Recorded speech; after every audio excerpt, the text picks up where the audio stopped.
Hello, hello, and welcome to another episode of Influencer Profits. I'm super excited for this episode. We have just an amazing, super passionate, incredible story today. We have Matthew Burbridge with us today, and we've been chatting here for a little bit, and I really have such a deeper, I just can't wait for you to hear his story. As an amazing story of really being able to be an overcomer and take his mess of what happened and really turn it into a powerful message and just really out to impact and transform people's lives. Especially we're going to get to hear about some of his fitness journey and how fitness has really made an impact in his life and so many other lives. Now he's working with fitness professionals, helping them take their messes and turn it into a powerful message so they can go out there and really live their life purpose. Matthew, thank you so much for being here. I'm really, really excited for you to share your story. I think it really makes an impact on other people.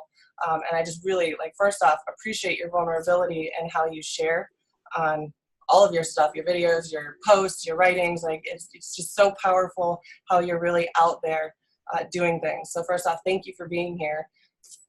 Appreciate you guys. Thank you so much for having me on. I'm really looking forward to it. Yeah, us too. So first, let's get started. I would love to hear your story. Exactly what is it that you're doing? Let's start with that. What is it exactly right now that you do for the world? The mission, right? The mission, Yes. the value that I give to the world.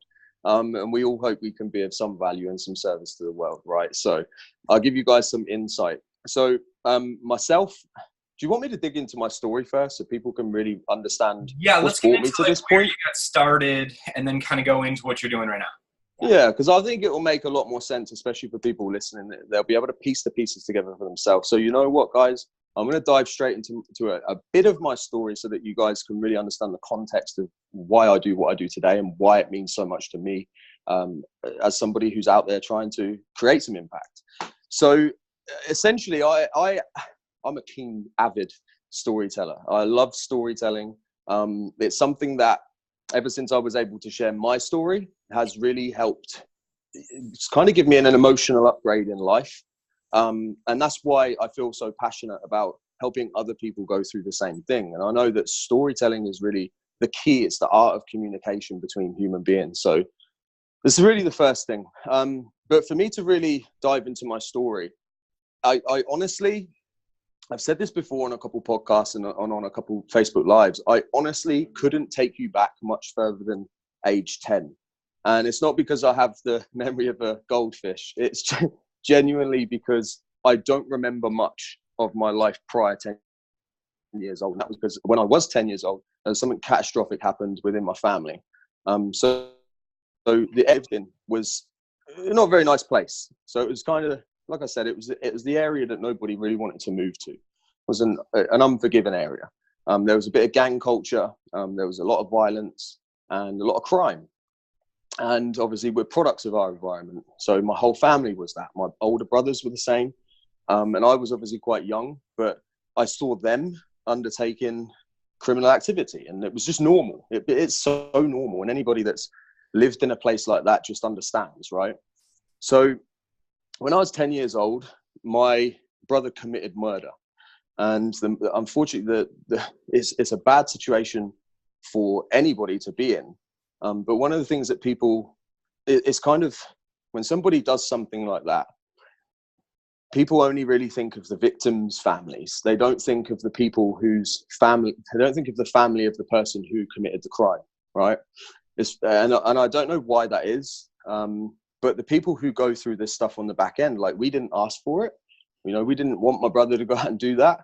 That wasn't something that anybody would have wanted, but he did. He went out one evening and he caved someone's head in with a weight bar. So it was a real heinous, horrible, terrifying fucking crime, right?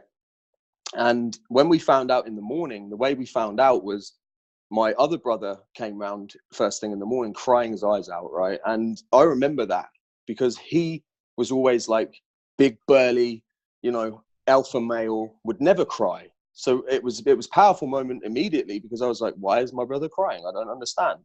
My mum told me to go into the other room.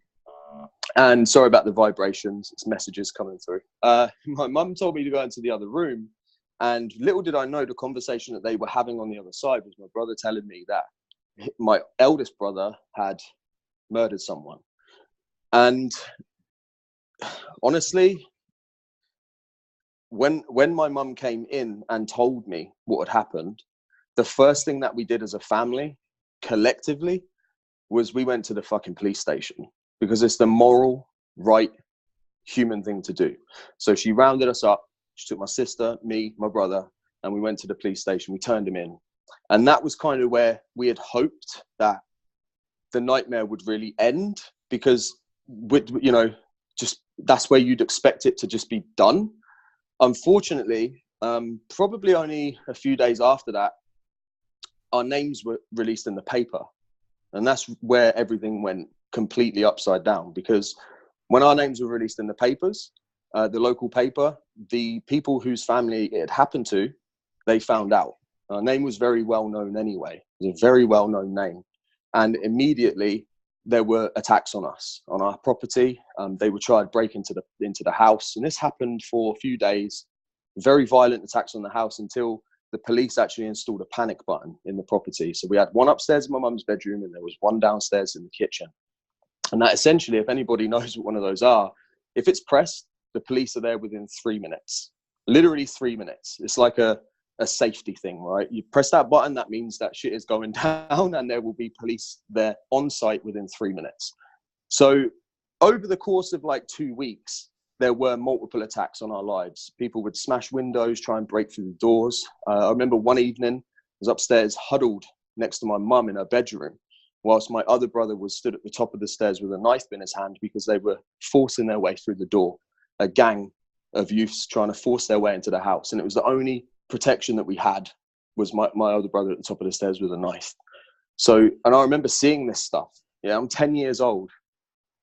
It's hard. When I talk about it now, it surfaces certain visual memories as well. So it's not an easy thing to talk about. So once, like, essentially what happened was, it took us 2 weeks to even be moved.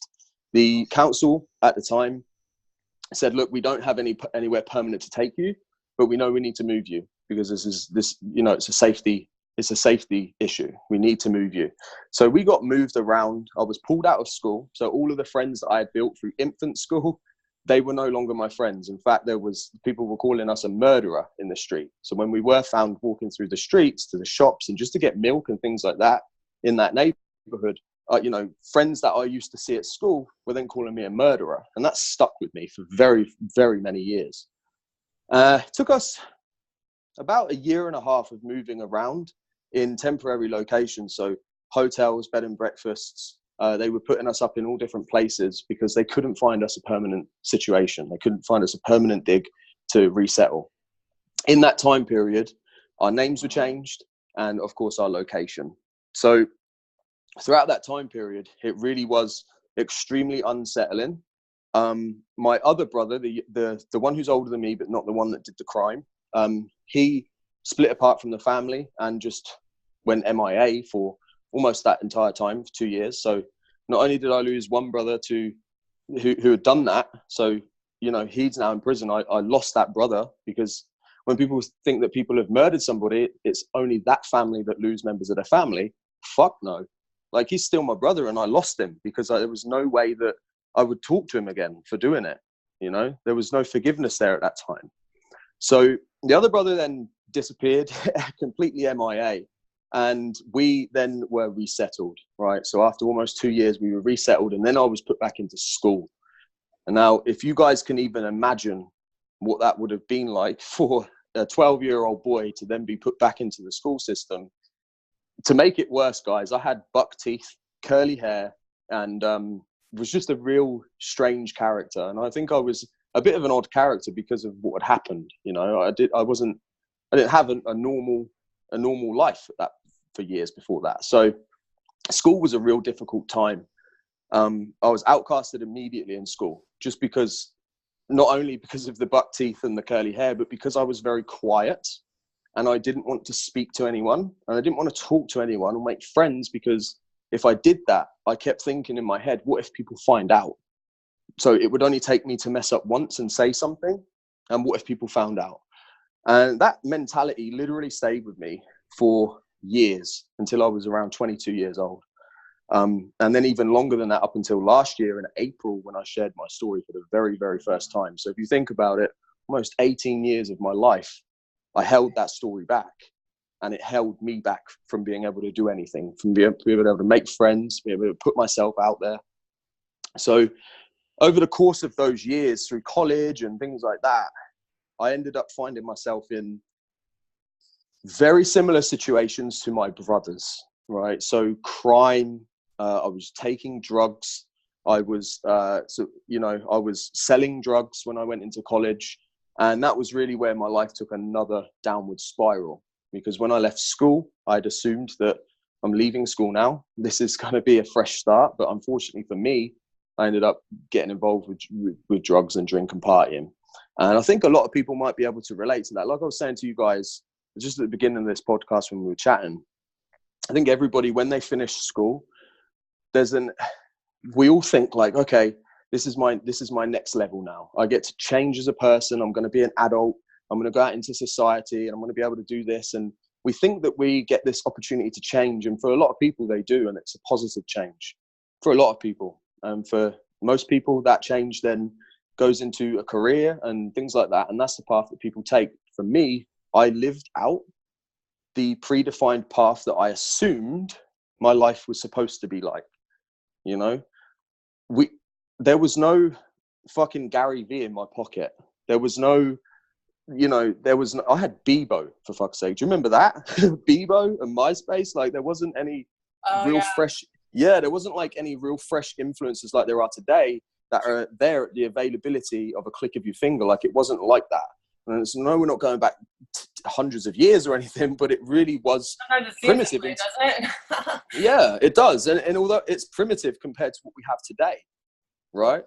So I didn't have any father figure. I didn't have brothers. I didn't have any positive friends. Like, nothing in my life made me think that my life was supposed to be of any worth. I was just supposed to be the kid whose brother murdered someone, who then lives out the same life as he did, so drugs, violence, crime, etc. Now, people probably listen to this and think like, no, you get to make your own decisions. You do. But until you're put in that situation where you don't see anything different for yourself, you have no perspective, you have no understanding of anything outside of your box, outside of the bubble that you live in, it becomes very difficult to make those choices that are good for you. It's not an easy thing to do. We're making decisions based off of our experiences. My experiences were mostly negative. Yeah. So that's that. There's not like you should have made positive choices. You shouldn't have done drugs. I get that, and I would never condone anybody doing that. But the reality is, for me then, there was no positivity. There was no other route. So I remember there was a real specific moment when things did take a turn for positivity. And I want to dive into this really for the listeners, because when I talk about this, again, this is something that surfaces up certain feelings and emotions, because it was a real fucking change in my life. Like, when I say to people, when you're talking to people and you have a conversation, like, yeah, well, that moment changed my life. Mm-hmm. And it's kind of like a passing statement, like, that really changed my life. Really? This completely catapulted my life in a different direction. And it's the major reason why I do what I do today. So in amongst kind of taking a lot of drugs, more than my body could actually handle, getting into a lot of really bad situations. I mean, I had like 2 cars stolen and burnt out. I had my house was burgled for drugs. I had not been arrested once in the whole time that I was doing illegal things. Not one time was I arrested or caught. And I find that even today, I look back and I think, how? Because I just took so many, what now I see as risks. But to me, then it was just completely normal to live that way. To walk through town with 500 pills in my pocket was a normal thing for me to do. Sure. But now I look back, I'm like, dude, you seriously could have just been caught one time for some of the stuff you were doing and spent the entire rest of your life in prison, or a very long time in prison. And then you would have gone that path. So the reason I'm saying this is because I basically tried to make a positive decision. When I was heavily induced in drink and drugs, I met this girl, right? And it wasn't your typical love story at all, but she was a nice girl. And we kind of got together, and as part of that, she said, like, you need to try and stop what you're doing. So, like, let's try and make a positive decision for you. And the decision was that we were going to erase all of the numbers in my phone that I had for drugs and for the contacts that I had. And we were going to move, and we were going to move somewhere different and just try to get a job. And we were just going to try and be a couple and try and live, right? And we did that. I made the decision. We moved away. She got pregnant. And then we had an abortion. And we did that because it was the right thing to do. We weren't stable. There was no, it's hard to fucking talk about it, because when people hear that, they're like, oh, you should never really do that. And I get that. It's not something now that I would even consider. If it was me now, right? So if I had a baby now, which I do, she's a beautiful 4-year-old. But then it was the wrong thing to do. It wouldn't have been what that person deserved to have in their life. And you got to get out of ourselves sometimes and think about the consequences that move forward. And it was a mutual decision that we made, but that decision led to her having a breakdown, me going into a breakdown. We both ended up splitting up. She moved back with her parents and I moved back with mine. Within literally 72 hours, I was back taking drugs, in a deep depression. And it just fucking ruined what I thought my life was starting to move forward. It just fucking ruined it. And I remember this one time, this was the catalyst. This was the real point in my life where this is what led me to do what I do today, right? I was sat with my mum one day. I call this the one page theory, right? Now, I've actually coined it as something because it's powerful. So I sat with my mum one day. I'm selling drugs again. I'm doing drugs again. And she sits with me and she says, Matt, we've got to sort this out. I've got one son in prison. The other one is doing what he's doing. You're the youngest I've got. And if you don't stop what you're doing, you're going to end up in prison or dead. Now, when she said that, and when I say that, it sounds like like, yeah, you end up here or here. But legitimately, they were the two choices that I had in my life. There was no third option of like, you're going to end up in prison dead, or this other route that seems quite, pretty and rainbows and fluffy. It was just literally like, you have prison or death now. Sorry about that. There's messages coming through. So I had these two options. Sorry guys, if you can hear buzzing, I'm super sorry about that. Hey, you're just a popular guy. That's why you're here. They're just coming through. So I kind of had these two options, and my mum sat with me and she said, look, here's the thing. You have these two options now. And when she said it, it was a real deep epiphany moment for me. It really, oh my God, that's actually my partner as well. So I'm not that popular. So I think she's stopped now.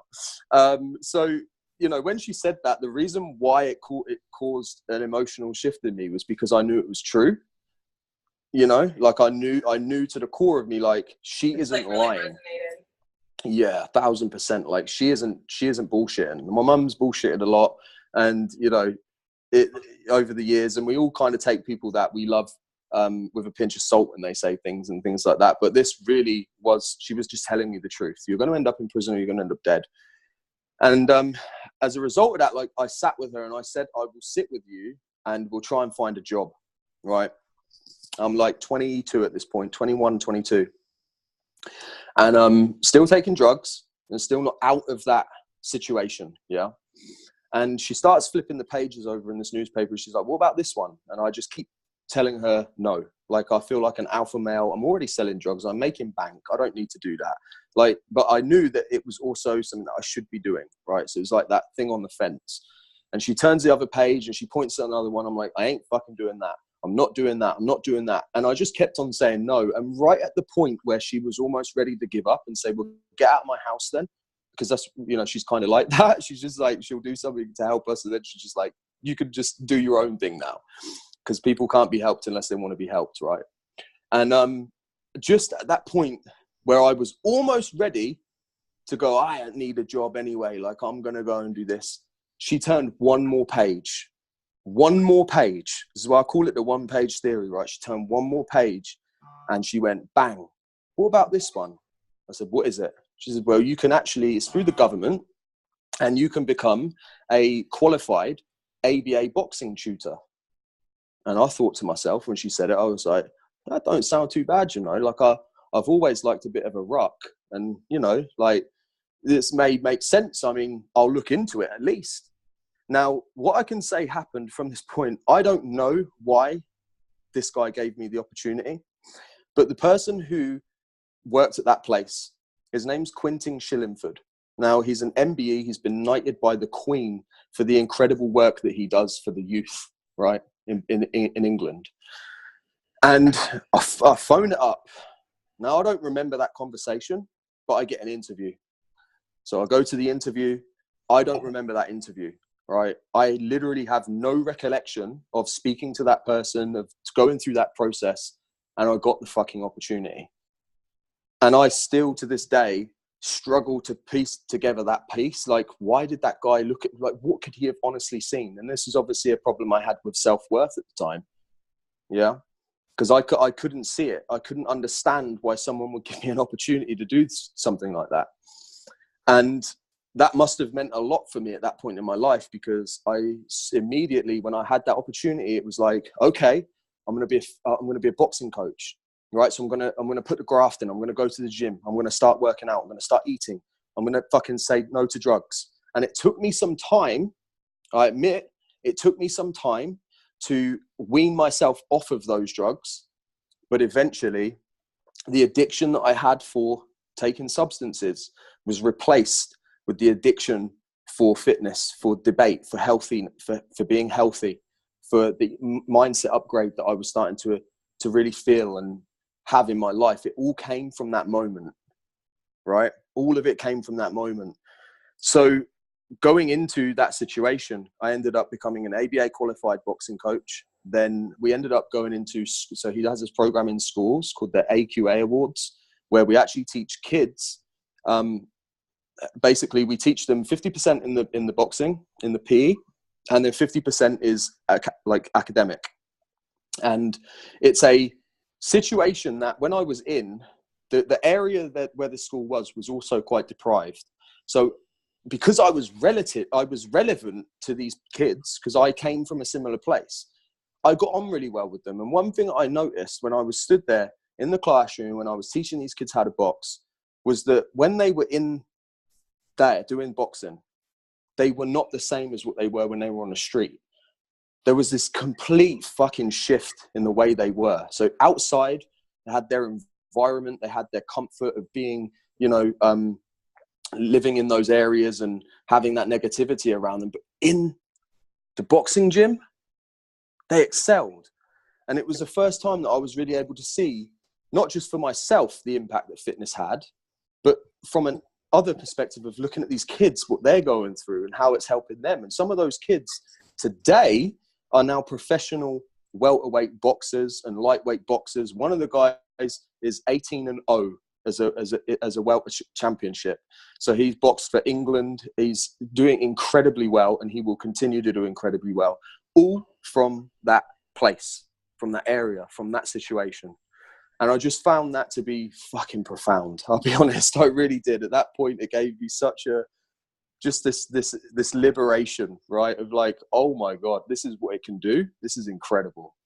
So over the years, I developed my skills, and that was really where I got the first taste for coaching, probably why I do it today.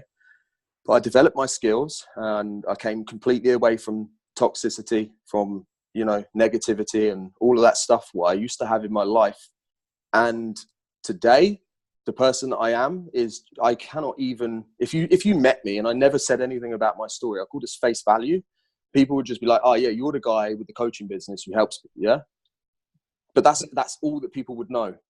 They would, and this is one of the things about storytelling, why I feel it's so powerful, is because we all look at people at face value. We take people at face value. We have no fucking clue what they've been through.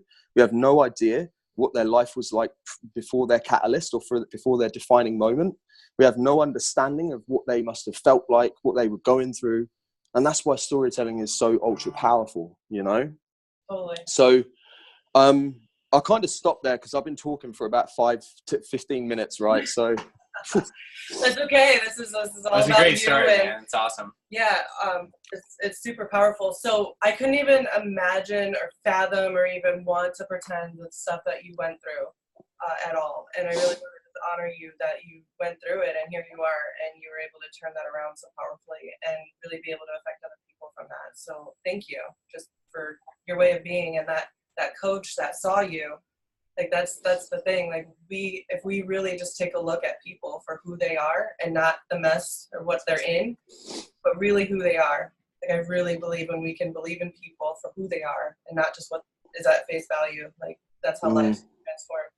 So I think that's amazing. So how were you able to get like from boxing, coaching to, you know, now you're running you're building a whole online empire of your Fit Story. Like what was the transition there? How did you get started with that?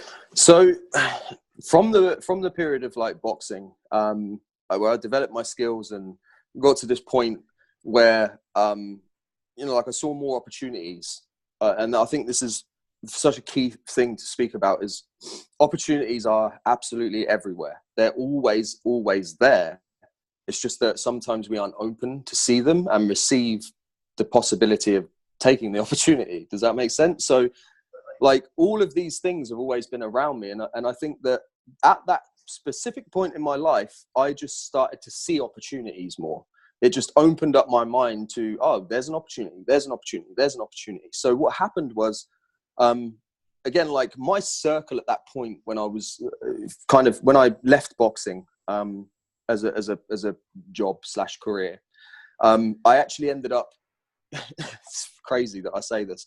So the job itself, I was on like, I don't know, £400 a month, right? And as a 22-year-old who has bills to pay, has stuff to buy, you know, like it wasn't feasible to, and I didn't have the skills I have today as a coach and marketing and sales skills that I have today to build the business, right? And I still had the 9-to-5 mentality also thereof, like you get that mentality of like work, right? So £400 just wasn't enough per month to do anything with. And although I loved it, I was so passionate about it. I was like, I can't do this because it's not feasible for me. You see, now what's different today is I'm like, I'll make it happen, right? I'll make it work. And I find a solution. So if I'm not earning enough, I won't budget. I won't stop spending on X, Y, and Z. I just make more fucking money. I just look at it that way. But at the time I was like, I've got to stop this because it's not bringing enough money. And I stayed part-time, kind of like doing a few boxing sessions here and there. But what happened was I ended up getting a job as a van driver. And I had jobs like that for the next few years. And you get locked into that. I met my partner back. So 5 years ago, I met my partner, who I'm still with today. We have a beautiful little girl. But then, you know, she's a blue collar worker. She's like a mum and dad, like most other people. You know, you get the job and then you start to think about settling down and you get a property and you start like going to work and it's just normal, right? And I think at the time I was just so focused then on becoming like the version of what everybody else wanted me to be. So someone who has a job, who gets up, goes to work, has a normal life. I didn't see anything else per se as being like I do now as an entrepreneur. Like I would just do my job. I'd get paid and I'd go home. But at the pit of my belly, there was always something else. Like there was always, when I started my brand, it was always about, I can feel it in my belly. My head is telling me one thing and my environment's telling me another. And I think it's the same for a lot of people. We know that we can do more. We know that we can be more. We know that we can get out there and add value to the world in our own way. But our environment just keeps us where it is. So what happened was I ended up just having jobs, like floated in and out of driving jobs, at the same time as kind of like wanting to get more out of my life. So the real next change for me that happened, which was actually only in 2016. So this is like, just not that long ago, right? 2016, I was actually scrolling through Instagram, right, one day. And at the time I was like in the gym. So I was lifting some weights and things like that. It's like I would go to the gym after work and train a little bit. And one evening I was scrolling through Instagram and I saw this guy's account who I know from the gym, right? He's a keen bodybuilder. He's competed a few times. And he posted this picture of him doing a pose, right? And I commented on it because we get the chance, we're free to do that. It's social media, criticism, etc. I commented on it just saying, hey, buddy, like amazing pose, great physique, but I'd just bring the calves up a little bit, right? Now, the reason why I'm laughing is because it's just brought back the whole thing for me. So I was like, hey, dude, you know what? Great physique, awesome physique, but I'll just bring the calves up. Something that if anyone who's ever done any type of physical training, especially bodybuilding, will understand that calves are really the area that most people lack. So I remember writing the comment and sending it off, and then he got quite aggressive in Messenger, right? And when I saw him in the gym, this was the whole catalyst, by the way. I'm not just talking about this off topic. This is literally part of the whole chapter. And I remember seeing him in the gym, right? I'd finished work. I'd got into the gym. I was sat there at reception. I was waiting for a friend of mine. And he comes up to me. And he walked right up to me, right in the gym. He got right in my face. He was like, you commented on my picture, rah, rah, rah, rah, rah. And he started swearing at me. And then it became really personal attacks. So he was saying, people are laughing at you behind your back. You're a joke. You're never going to have anything. You're never going to achieve anything. Look at you. What, you're not in shape, are you? You're fat. And he literally just piled into me right there at the reception of the gym. And honestly, a few years prior to that, I probably would have punched the guy clean in his mouth. But I didn't, because I'm a different human being at this point, right? And I took it all in. And I had no response whatsoever, apart from I was just damaged inside. Like I just felt such a low sense of worth at that point. I was like, fuck, he is actually right about a lot of that. Who am I to criticize him? At least he's done it. At least he's gone to the gym. And then the other voice in my head was like, oh, but you are overweight and you're not in shape. And it started to chip away at me even more. And I sat there at reception for probably another 20 minutes, just couldn't even do anything, couldn't speak, couldn't do anything. I was just thinking about all this really hurtful stuff he said. 5 minutes, bang, this guy comes through the door. This is actually a guy at the time who, I won't name drop him fully, but his name's Mark, and he ended up becoming my mentor. He walked in. This guy's had like 25 years of direct sales experience. He's built multiple six-figure businesses. He's an incredible person, just an amazing person.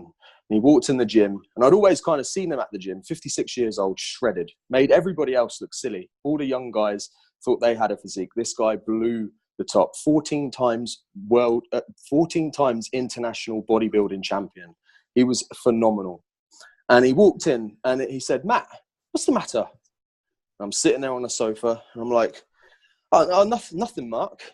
And obviously, who am I bullshitting? This guy's got like NLP experience and he's done sales for most of his life. And immediately he said, you're lying to me. What's the matter? Come on, tell me.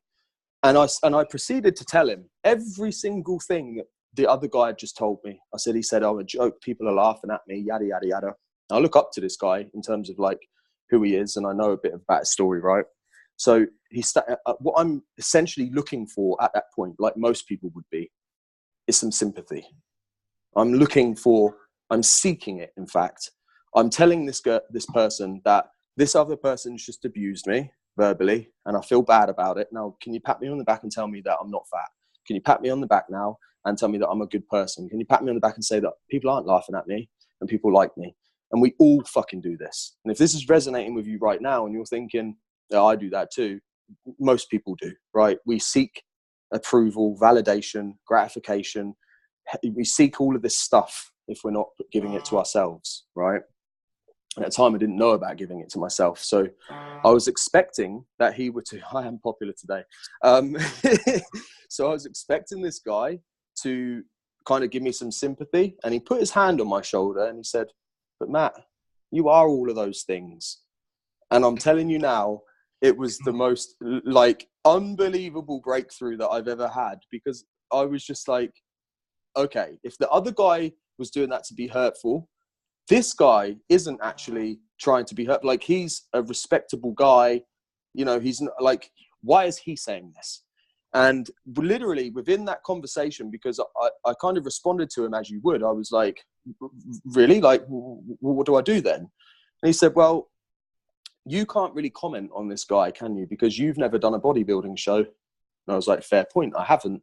And he said, well, do you want to do one? And I'm standing there, right? I've never done a fucking bodybuilding show before at that point. I'd even taken training that seriously. And I was like, what do you mean? He was like, well, do you want to do one? And I was like, yeah, but I mean, I'd have to do this and do this and do this. And I started reeling off, just like everybody else would at this point, the reasons why I can't do that. So I haven't really got the money to buy the food. You know, like my missus probably wouldn't like it. I started to say all this stuff. And you know what he said to me? And I quote this because it's just so powerful. He said, Matt, stop getting ready to be ready. Just be ready. And it was like, boom. And I just broke through again. And he said, if you want to do this, I'll take you on. I'll mentor you through the next 7 weeks, right? Normally people have around 16 weeks to get in shape for a competition. I had 7. And right there and then in the gym, on the gym floor, I shook the guy's hand. And literally from that fucking point, he said, now there's no carbs, it's going straight to a ketogenic diet, right?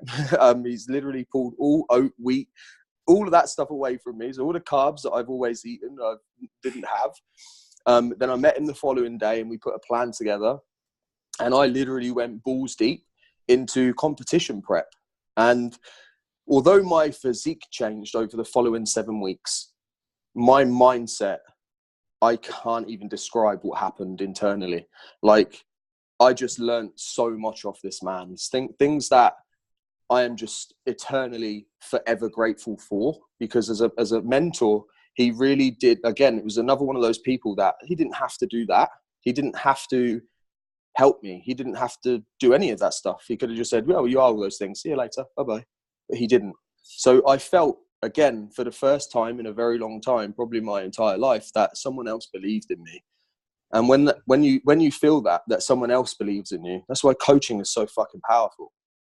When someone else believes in you, it gives you belief in yourself. You genuinely feel like, wow, if this person believes in me, I'm not going to let this person down.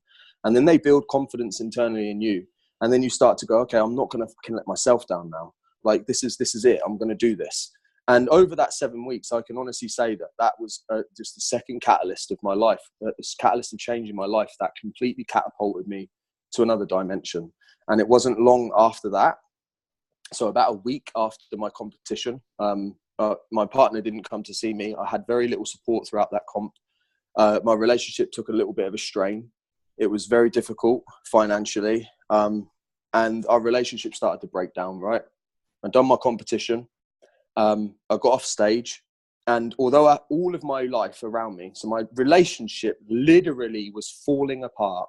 It was falling apart around me. Like, all this stuff around me was just crashing and burning, but I was just in another level. My head, my mindset was just in another space. Like, I was just like, I can fucking do anything now. Like, I am driven, I'm motivated, I'm ambitious. Like, I'm just going to go out into the world and do whatever it is that I want to go and do. Within 1 week of finishing my competition, I go back to my job, right? Go back to my job, and it's 5 a.m. in the morning. My shifts were 5 a.m. till 5 p.m.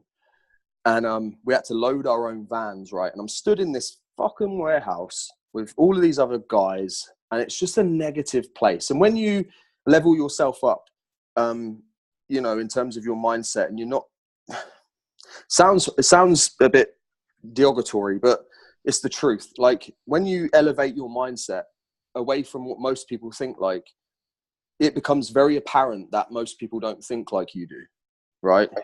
Do you know what I'm saying? Like, you start to really notice it. And I start to really feel it. So when I went back that day into the office, I was fucking orange as an Oompa Loompa because of the spray tan from the competition. And all of these guys. So there was this one guy loading his van, and he was cussing and swearing about why he didn't want to be at that job, and I don't want to do this, I'm not, da, da, da. And I walked up to him and I said, listen, nobody's forcing you to be here. If you don't want to be here, just leave. And at that point, I realized there was another breakthrough. I had this eternal feeling of another shift because I wasn't speaking to that fucking guy. It was for me. That message was for me. And at that very point, that other epiphany moment where I just broke through, I was like, I'm leaving this job and I'm doing that today. I have nothing else to go to, but I'll make it work. I was just like, I'm going to leave. And I did. And that was really what started my entrepreneurial journey, was leaving that job. I had nothing to go to. I started selling diet plans and just basically hustling. I didn't tell my partner that we didn't have, that I wasn't really earning. She knew I'd left the job, but I told her a lie. I said that I was still getting some cash in hand work. I wasn't. I was on my laptop and in Costa Coffee, right? And I was trying to sell diet plans, trying to make money. And for every diet plan that I sold, £50, you know how many of them you have to sell to make enough money to pay £900 to £1,000 rent? You have to pay for a car. You have to pay for food. You have to pay for this, for that, for this. You have to sell a lot. And I didn't. So at the end of the month, I didn't have any money for rent. And that really caused our relationship to completely break down. And we actually split from that point. But at that point in my life, like, my daughter was, I don't know, like 2 years old, right? And at that point, I just felt like I need to do something for me at this point in my life. And I think the reason why I want to say this is because so many people, they make decisions and they're influenced by other people's opinions.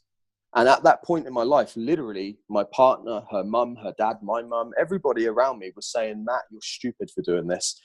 Go and get a job. And I was so fixated on being able to do something for myself and build up my own little business and do my own thing, that I just completely ignored everybody. And at the cost of my family, because we split up completely, and the cost of my family, but over the course of about, I don't know, like 12 months, I grew so much from that. I ended up doing a direct sales job where I actually sold $500,000 of products for 3 companies variously over 12 months. I learned incredible skills as an entrepreneur, incredible sales skills that then I transferred into what I do today. And just so all you guys know, I'm back with my partner. We live in a nice little house and I've got my family back. So it all came full circle. But I still look at it now as if I hadn't done that and I'd listened to everybody and I'd gone to get a job, I'd gone to do this, I'd gone to just listen to people's opinions and never really followed my own opinion, which is, Matt, you can do this. I think we wouldn't be together today, because I was a miserable human being when I had a job. I was just no good to, I had more to give. So why the fuck would I stay there locked in that? It's not good for anyone. So that really did lead me to where I am today and doing what I'm doing. It's just been a crazy, crazy journey. It really has. One day I'm actually going to publish my book. Awesome. What's your book? What's the name of it? Funny one. It's actually called My Bullshit Story. Okay. Nice. And so when are you writing that? I'm in the process of it now, but I stopped like a few months back. I just stopped writing it because I didn't want to. I tell you, it's one of those things as an entrepreneur, like, we're constantly growing, right? We're constantly evolving and moving and changing direction and adapting and things like that. And the chapters just keep changing in the book. So I kind of stopped writing it because I was like, okay, Matt, just like get back to that when you've achieved this. And then, so I've given myself like milestones now. When I achieve this and this and this, then I'm going to be able to put those into the chapters and just keep building that out and really start to understand what the whole outcome of that book's supposed to be. So you're allowed to have more than one, right? Yeah, that's very true. I guess I could just write a series of them, right? Yeah, you could be like Judy Bloom or something. Amazing. Awesome. So, yeah, I just love, just hearing your story and how you've come so far. And so now you're out there because of your love for fitness and because of how much that's transformed your life. Ultimately, what I'm hearing is it really sparked a passion in you to help other people who are in that fitness world to be able to break free and be really powerful. So what's a way that you could share with our audience, like how can they start using their story for their business? Okay, so so the immediate thing that I would say to anybody who hasn't yet shared their story is to share it now. And I know a couple of the main reasons why people aren't sharing their story. So firstly, we all have the choice.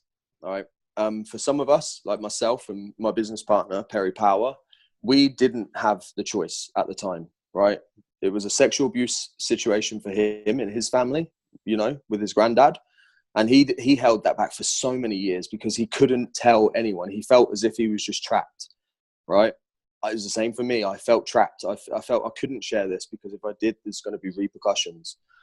So my message is like, first and foremost, my message is if you're out there right now and you have the choice to share it, let me tell you and be the guide for you in the fact that no matter what it is, no matter the implications or the fact that you feel trapped, whatever the situation is, you can share your story.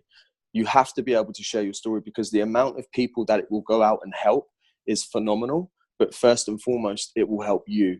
You get this incredible emotional upgrade, spiritual upgrade, this liberation, the shackles undo, and you just feel so liberated. Like it's an incredible feeling. So if you're out there right now and you haven't shared it, the first thing that I would get you to do is I would say, get out on social media and start sharing parts of your story. Share the pieces first off that you feel more confident in sharing. If you're not 100% sure on going balls deep and sharing things that are really difficult for you to share, that's fine. Put the rest of the chapters together. Yeah. So identify maybe a backstory, a part of your life where you could build out a backstory. Then think about the initial catalyst of change that led you to take that an initial decision to do something different, and just build out the chapters like that. And when you've done that, share it, put it out. I promise you, whatever you think in your mind is going to happen. So I thought, well, if I share this, people are going to call me a murderer. They're going to do this. Yeah, there is a bit of negativity. A couple people commented a bit negatively. But I'm cool with that because the amount of people that it went on to help, including myself, completely outweighed that. So if I had to share something with your audience, it would be for anybody who hasn't shared their story. Firstly, you have a story. We all do. Secondly, start to identify what some of that story looks like, backstory, chapters to that story, the catalyst of change or the defining moments that you've had, the transformation that you experienced, the setbacks that you've had. Start to build out those chapters, put it into writing first, get comfortable with it, and then start to share it. Share it little, share it a lot, but just put it out. Yeah, I can really appreciate and resonate that because I remember for the longest time, it was really hard for me to share fully. And that's exactly what I did. Like, that's great advice because at first it was like, I used to be a vice president of a marketing company and I got sick. I was in a hospital and I started my business from the hospital bed. And when I was sharing like my real story with my mentor, he's like, why are you not sharing that?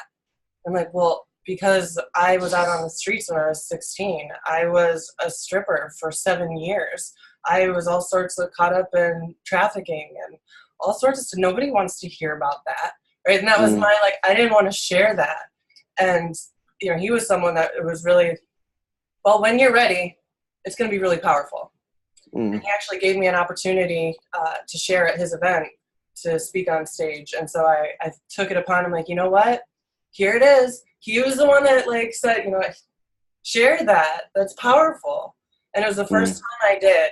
And I remember when I got off the stage, I just had people rushing to me. I can't believe that. I never knew that about you. I am so inspired that you were able to do that. And just by really getting out there and being authentic just taking that shame, that guilt, that stuff that we just hold on to in our lives and just really this is what happened. And you know what? I've been able to be so much more powerful because of that. Really can transform everything. So I just really, I love 1,000%. Yeah, thank you. And you know what? It's really is a case of if you don't share your story, what you'll find is that it holds you back. You may not know, you may not even see that. It may take someone else, a third party to really get you to see that. But without sharing your story, I'm telling you now, it holds you back. It holds you back from doing certain things. It will hold you back in business. It'll hold you back in life. Like, it'll hold you back in relationships. Whatever your story is attached to, like, it's going to hold you back. So you have to be the person who's like, you have to approach it from a place of like, okay, no one else knows this. No one else understands my story. No one else has any idea what I've been through. So I need to be the person that puts this together, because if I don't do it, I will die and no one will ever hear any of it. Now, firstly, that's not going to be good for you, because you're going to hold it back and it's going to hold you back. But ultimately, that's no good for anybody else, because people need to hear your story. You know, storytelling is the most incredible thing. It literally, when we are told stories, our frontal cortex in our brain completely lights up. You know, it's one of the storytelling literally lights up and activates the entire brain. So when you think about this, when you go to the movies, you watch a film and it's very powerful. The story is very, very powerful. Sometimes we cry.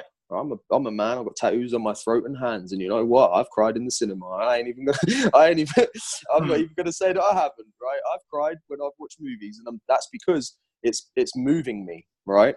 When we listen to certain songs, like if we've been through a breakup and then we put some Adele on, you know, and we're starting to get a bit of a tear, it's because there's a story in the song. So, and like when you're a kid, right? Kids, my daughter constantly makes up stories all the time. Storytelling is the ancient art of communication. So by you holding it back, you are not communicating your story, and therefore people are going to never hear it. And how fucking crazy is that when you think about it, that you're going to die with this, what is an incredible story? Because again, don't underestimate your story. Just some people say to me, yeah, I understand why you're sharing it, Matt, because obviously you've got a powerful story. Motherfucker, I bet you've got a powerful story. You just haven't sat and really identified what makes it powerful yet. You just really haven't sat and had someone else question you. So when you do it by yourself, you go, yeah, no one wants to hear that, or that's not going to be relevant to anyone. But when you actually sit with somebody else, they can ask you strategic questions and really pull it out of you, you will get these incredible breakthroughs, you know? So guys, you've got to get out there and start sharing your stories. Yeah. And and that's what you guys do for your clients, right? You pull that out of them and help them find what their story is. And you guys work with fit pros and you know, we work with coaches and it's just really powerful when you have that skill set, be able to ask those right questions that can get that stuff moving in people. It's so powerful. So, why don't you tell us a little bit about your business, what you got going on, and then like, what's the vision of like where it's going? Like, what's the next step of what you got going? Awesome, man. I appreciate you letting me dive into that. So we kind of like stand out a little bit in the market. This is relatively a shift for us, a transition for us over the last couple of months. So it's fresh for us in terms of the transition. But this is stuff that we built the skill set for the last few years. Like, so it's just makes sense now to make this transition. And what we found is that when we stepped into the fitness industry, so we both have built fitness businesses, successful fitness businesses. And then we went into the coaching niche. We started to help coaches, just general, right? So coaches and consultants and aspiring entrepreneurs. We started to put together coaching programs to help people like that. And for some this magic, I'm telling you, it's drawn us back to the fitness industry. Just signs of the universe kept on popping up all over the place. And we had the conversation. We're like, fuck this, dude. We've got to get back into fitness, because that's really where our core is telling us to go, right? So what we do is we stand out in the market a little bit from the aspect of most Fit Pro business mentors out there are talking so heavily about revenue and signing clients up. And if you know one, if you're connected with them on Facebook, you know what I'm talking about. It's just literally the bubble is getting bigger and bigger and bigger. And we've seen that there is nobody out there like us that is really helping the fitness business mentors and the fitness pros build out their story, right? And why it's so powerful is because, like we said just before we jumped on this podcast, is that the focus shifts from like, it's not about me, it's about my business and revenue. And that's why their focus is shifted to that. And of course, we want people to do well in business. In fact, we teach sales and strategies, marketing, etc. too. But our main focus is around helping people build out their fit story. So our new project is actually called Your Fit Story. And Your Fit Story is essentially a 30-day program where we take fitness business mentors. We build out their story through a powerful coaching process. We then create what's called a storyboard creation, which is kind of like turning them into a movie star star of their own movie. And then we send out our videographer to spend a full day with them filming their fit story. And then we help them share that through social media channels. So that's kind of our major focus right now, because this is what I feel, all of the experiences that I've been through in life, all of the shit, all of the trauma, all of the tragedy, all of the fucking negativity and the toxicity, I feel like it's all just pulled me to this place now. Same thing for Perry. Like, it's very, very, very rare that you get two people from two different places that have this relationship that me and my business partner do, that have these two stories that tie us directly back to fitness. It's just, it doesn't happen, and that's why we feel so compelled to create something that's going to change the trajectory of the fitness industry. We want to create something that's really going to make people see that fitness in itself and the fitness professionals have stories. All right. And that's going to help so many people. It's going to help their clients. It's going to help people close the gap between perception and identity. And that is the fucking cause. That's what we want to try and do here. Such a strange perception of fitness and fitness coaches and fitness industry, and the actual identity of these people is completely different. And somewhere between that, we close the gap. We find your fit story is the vehicle for them to be able to put that into the world. That's sweet. Yeah, I love that.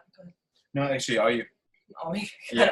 So I feel like I'm taking over. I love you. You're awesome. Okay. So thank you for that. So that's awesome. And what I'm thinking, like what I'm hearing, I'm just gonna like kind of skid out what I heard from all of that is as you've transferred over into a newer niche, but it's happened to be like a niche that you've always been in, really like where your heart is.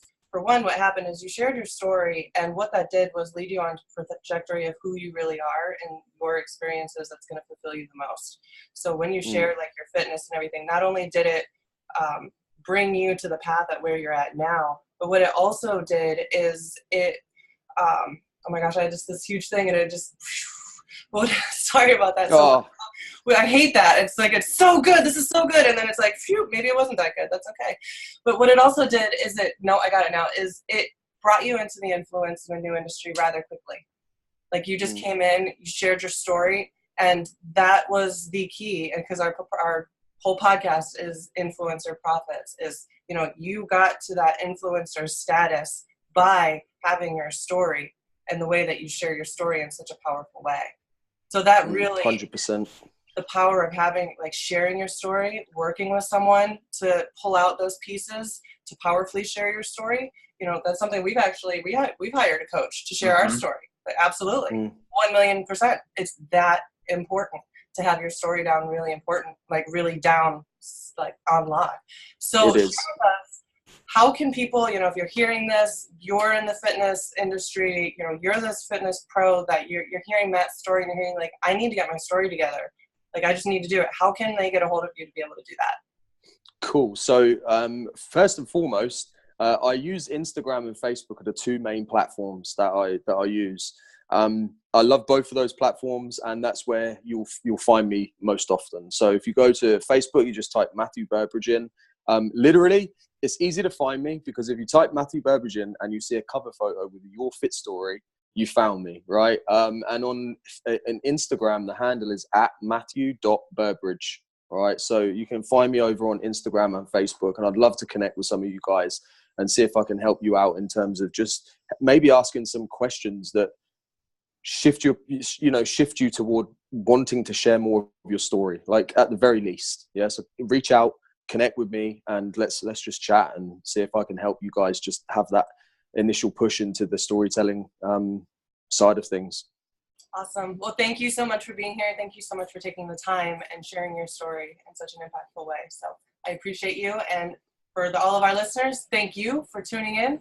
If you've liked this episode, make sure you subscribe, comment below. We would love to hear how it's impacted you. And until next time. Bye.